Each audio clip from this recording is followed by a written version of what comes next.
And this is the Ohio Department of Health Director, Bruce Vanderhoff. He's repeating some things that the governor has told us, and I really want to work with that new information now and welcome in focus for the first time Michael Rulli, Republican Ohio State Senator who represents East Palestine. It is great to have you on the program. No doubt you were just watching that. That's really the first extensive list of facts for citizens there that we have seen.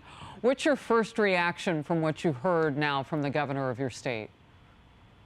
Good morning, Harris. I think a lot of things he said really hit home. I really like the clinic opening up. I think we have to address the mental health aspect of it. Some of the things I don't agree on, but I think for the most part it was pretty solid. What don't you agree on? Well, I've been there 4 times. I live about 10 minutes away from ground zero, and every time I leave, I get a sore throat. Well, there you go. So, I mean, that's a fact. Yeah, I don't agree with that.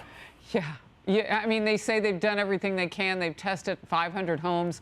Something stuck out to me, though. If you have a well, you should be drinking bottled water. They needed to tell people that immediately. We had a guest on, a young dad of 4 yesterday, who was extremely concerned because he lives 1.5 miles from the crash site and he could see them. Well, look, let's just watch this together, Senator. Let's watch.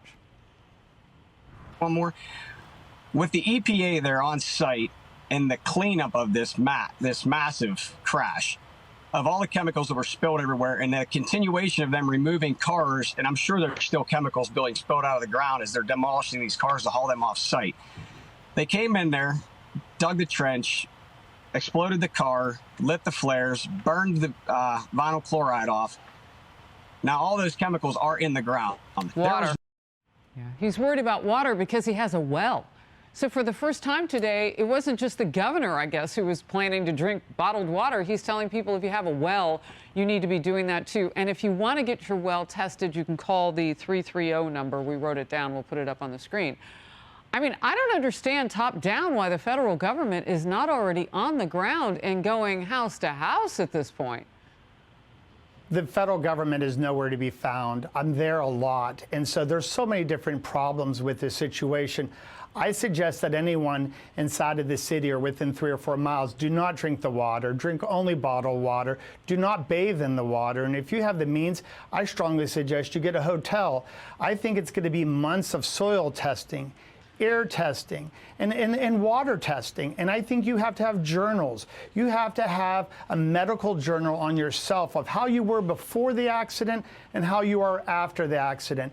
And I think every time they come and they do a sampling of your soil or your water or your air, you need to log that. If they come with equipment, use your phone and take a picture of the data that they're producing, because it's really hard to believe the government that everything's just okay. I'm having trouble with that, especially because I'm on the ground. You know, it's interesting because it's your state. It's your state government. And what you're saying is you need help.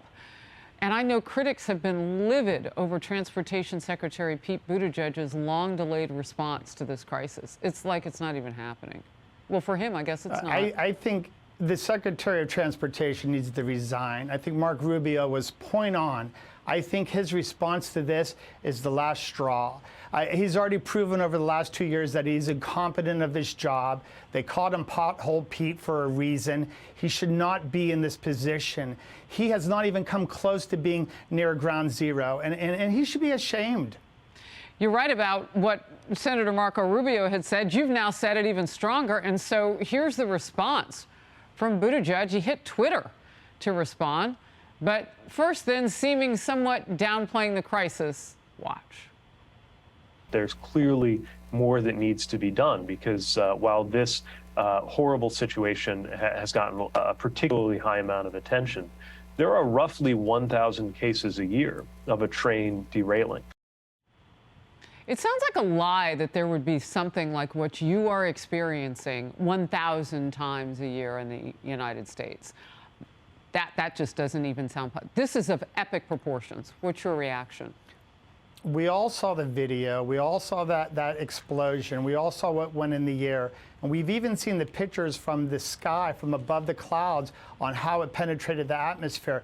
This is a party that's supposed to be about the environment, and yet they are nowhere to be found. And let me tell you, It doesn't matter what political party you are in East Palestine right now. They don't care about D's and R's. They care about human life. I have single moms that have 4 or 5 kids living next to the railroad track crying in the streets. It is so much worse than the federal government understands. And for him to say that is irresponsible of just being a human being, to be honest with you, Harris. Senator Rulli, before I let you go, I do want to hit this. There were, and the Governor DeWine talked about this. There are pictures all over Twitter last night of water that looked like something really bad was floating in it. People would throw a rock into the water in these videos, and stuff would bubble up that you couldn't even describe. And apparently that's something that he says they knew about.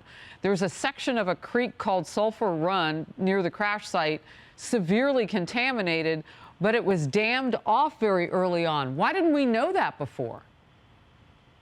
I don't have that answer, but I can strongly suggest anyone that's watching this within the 4 or 5 miles, I would stay with bottled water for months. Those creeks, I think, speak very loudly, Harris. Can most people afford to do that where you are? I mean, there are 4,700 people. It's not a huge area. And you talk about those moms in the streets crying, single mothers. I mean, you got to go stay in a hotel, drink bottled water. I mean, this is not a vacation. This is going to be expensive, and you didn't plan. We're writing legislation right now that's going to take care of any of the cracks, and I think the governor will sign that. I have confidence in that. And I went at Mike from Second Harvest Food Bank. We have 6 trailer loads of new water going in there right now today. We're trying to get every family, not 25 to 30 cases of water, and we're going to make sure you have your hotel rooms. We're going to make sure the samplings are done in the soil, the air, and in the water. Please keep those logs and journals. It's going to be a long time. I would say at least a year before that town even comes close to being back to normal. Well, I can think of some way we can help, because you just gave us Second Harvest Food Bank. It's something many of us are dedicated to in America. Food insecurity, water insecurity. I can get that out on social media. And I want you to come back and update us when you can. Senator Rulli, thank you, and God bless you. And we pray for the people of East Palestine. Appreciate you, Harris. And those right across the border in Pennsylvania that are also feeling it. Thank you. Appreciate you.